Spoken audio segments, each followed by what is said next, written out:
इजरा सोचें, एक रिटायर्ड मच्छर पालने वाले की इंतकाम की कहानी। इस कहानी का आगाज एक पुरस्कून गांव में होता है, जहां धूप सुनहरी होती है और हवाएं फूलों की खुशबू से लबरेज। यहां एक पुराना शख्स रहता था, जिसे सब बाबा शीदा के नाम से जानते थे। वो निहायत खामोश तबा, शरीफ नफ्स, मगर अजीब और गरीब शौक रखने वाला इंसान था।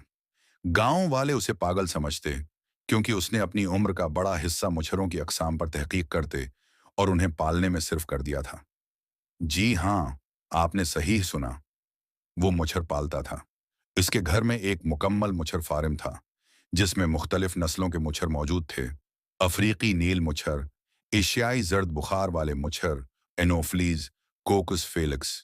हथी कि एक बार उसने दावी किया कि उसके पास ऐसा मुछर है जो सिर्फ अंग्रेजी बोलने वालों को काटता है। गांव वाले उसकी बातों पर हंसते, बच्चे पत्थर मारा करते और बड़े उससे दूर रहते।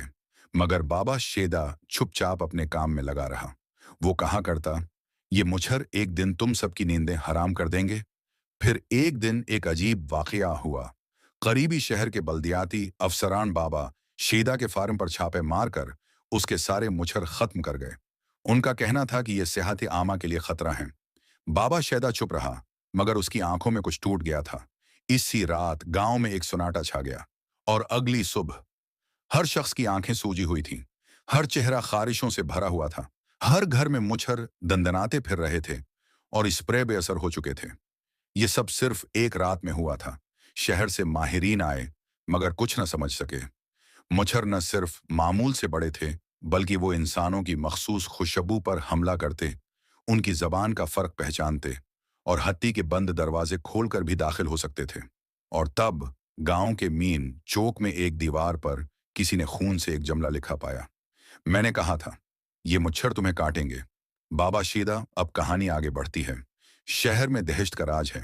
लोग स्प्रे छोड़कर दुआएं मांगने लगे।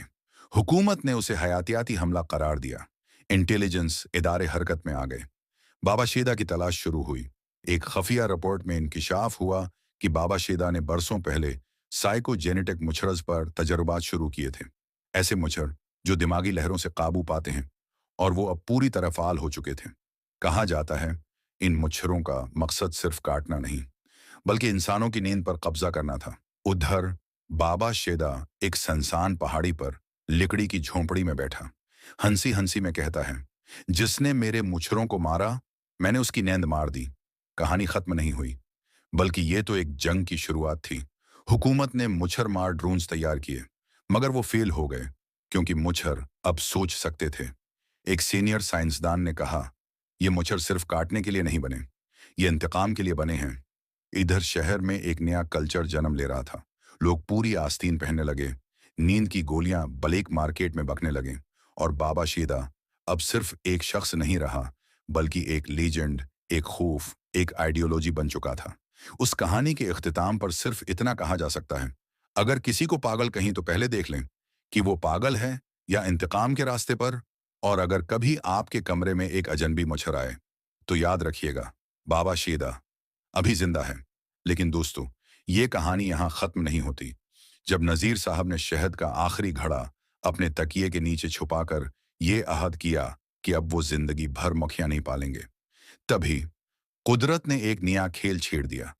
एक रात जब पूरा गांव नींद की आगोश में था, एक खफिया दस्ता चुपचाप नजीर साहब के बाग में दाखिल हुआ।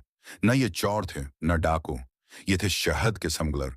जी हाँ, शहद के स्मगलर, जिनकी नजरें नजीर साहब के मुखियां छोड़ने के बाद बेयार और मददगार छतों पर थीं।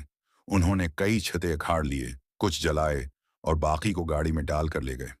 सुबह जब नजीर साहब ने अपने बाग के जलते हुए आसार देखे, उनकी आंखों में वही पुरानी आग दहक उठी, जिसे वो बरसों पहले मोहब्बत से बुझा चुके थे। वो अब इंतकाम की भट्टी में जलने लगे।